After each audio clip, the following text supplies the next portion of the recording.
నేను అందరికీ ఇవాళ పొద్దున్నుండి అయితే ఒక్క షార్ట్ వీడియో కూడా పెట్టలేదనమాట. అందుకోసమే నేను ఇవాళ టీ కూడా తాగలేదనమాట. నిజమండి నిజం. ఇప్పుడైతే చూడండి ఎంత పొడుగు గలాస్లో పోసుకొని తాగుతున్నా టీ అయితే. ఇది మొత్తం నాకే అనమాట టీ అనుకోమాకండి. కొంచెమే పోసుకొని అయితే తాగుతున్నా. గలాస్ పెద్దది, టీ కొంచెం ఉన్నాయన్నమాట.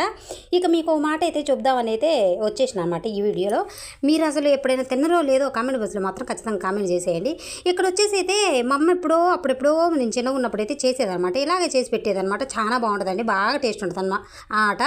అసలు ఏంటి తల్లి ముందు చీపిచ్చి తగలబడమ్మా, ఎందుకు ఊరిస్తావు అని అంటారా. వచ్చేయండి, మీకు చీపకుండా ఎలా ఉంటా అండి, మీకు చెప్పకుండా అసలు నేను ఏదైనా తింటానా ఏదైనా చేస్తానా చూసేయండి. అన్నం అయితే వెండబెట్టి పక్కన పెట్టుకున్నాను అనమాట. ఉప్పు అవన్నీ వేసి ఎండబెడతారు కొంతమంది. నేనైతే మామూలుగా అన్నం వరకే ఎండబెట్టాను అనమాట. తర్వాత ఇలా వేయించుకున్నాక కళాయి చూసారా ఎలా మాడగొట్టినా అట్లుంటుంది అనమాట మన వంట. ఇంకా కళాయి అయితే మాడిపోయింది, నూనె పెట్టి మర్చిపోయాను అనమాట. ఇంక వేయించుకున్నాక ఇలా అయితే వచ్చింది అనమాట. కొంచెం ఇలా వేయించుకున్నాక కొంచెం ఉప్పు కారం వేసుకొని తినేయటం అనమాట.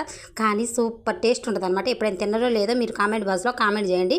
కొంచెం అటు ఇటు అయినా సర్దుకొని పోయి ఒక చిన్న లైక్ ఇవ్వండి. లైక్ ఇట్ట మర్చిపోతారు. ఓకేనా? బై మరి అందరికీ.